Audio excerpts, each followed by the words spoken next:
The world of One Piece is vast, divided, and intentionally difficult to understand. At first glance, it appears to be a simple ocean world, filled with islands and ships. But when examined more closely, its structure reveals a carefully designed system of separation, control, and imbalance. Unlike our own planet, this world does not have large connected continents. Instead, land exists mostly in the form of isolated islands, scattered across endless seas. Each island develops independently. Cultures evolve differently. Technology progresses at uneven rates. Information rarely travels freely.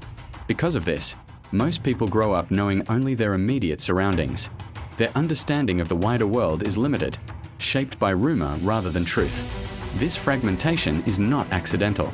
It is one of the defining features of the world itself. At the center of everything stands a massive geological structure known as the Red Line. The Red Line is a towering wall of land that stretches endlessly, encircling the entire planet. It is not a mountain range. It is not a continent. It is something closer to a barrier. The Red Line divides the world into distinct halves, making global travel extraordinarily difficult. Crossing it requires extreme effort, specialized routes, or rare opportunities.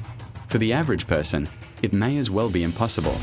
This means that movement, trade, and communication between regions are naturally restricted. Intersecting the Red Line at a perfect angle is another defining feature of the world, the Grand Line. The Grand Line is not just a sea. It is an environment where the natural order behaves differently, where the patterns change without warning. Magnetic fields shift unpredictably. Traditional navigation methods fail. Instead of relying on stars or maps, sailors must depend on specialized instruments that track island-specific magnetic signals. This alone makes the Grand Line inaccessible to most people. Only those willing to face uncertainty, danger, and chaos dare to enter. As a result, the Grand Line becomes a gathering place for ambition. This is where powerful individuals converge, where legends are born, where history is rewritten. Outside the Grand Line exist the four blues: East Blue, West Blue, North Blue, and South Blue. These seas are calmer, more predictable, and far more controlled. Life in the blues is quieter.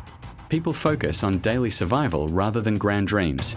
Most inhabitants of the blues never see a devil fruit. They never encounter legendary pirates. They never witness world-changing events. For them, such things exist only as distant stories. This separation creates a powerful imbalance. Those who live in the Grand Line experience the extremes of the world. Those who live in the blues experience stability, but also ignorance. Between these regions, knowledge becomes a form of power. Another important aspect of the world is its unusual climate system. Each island has its own environment, independent of neighboring regions. One island may be locked in eternal winter. Another may exist in constant summer. Some islands experience extreme conditions that defy logic. These environments are not explained by normal planetary science. Instead, they suggest artificial influence, ancient engineering, or forgotten technologies. This reinforces the idea that the world was once very different from how it is now. Traveling between islands is not just a physical journey. It is a journey between entirely different worlds. This makes exploration dangerous, but also transformative. The sea itself plays a symbolic role. In One Piece, the ocean represents both freedom and punishment. It offers endless possibility. Anyone can set sail. Anyone can dream of adventure. But the sea is also unforgiving. Storms arise without warning.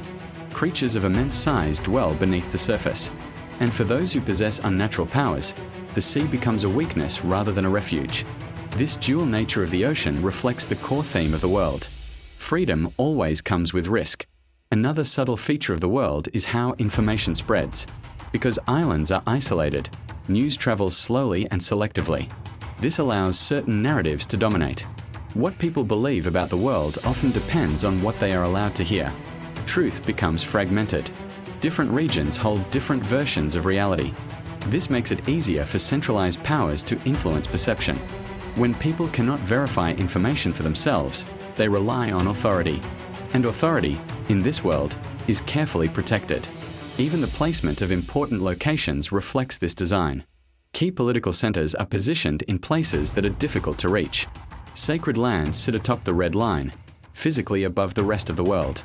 This elevation is not only geographical, but symbolic. Those in power literally look down upon others. Meanwhile, the most dangerous and free-spirited individuals gather below, in the unpredictable seas. The structure of the world encourages a clear divide between control and chaos. Stability and freedom rarely exist in the same place. This is why the world feels constantly on the brink of change. The system is rigid, yet strained. Every journey across the sea challenges the order of things. Every island visited introduces a new perspective. And every person who dares to travel far enough begins to see the cracks in the world's design.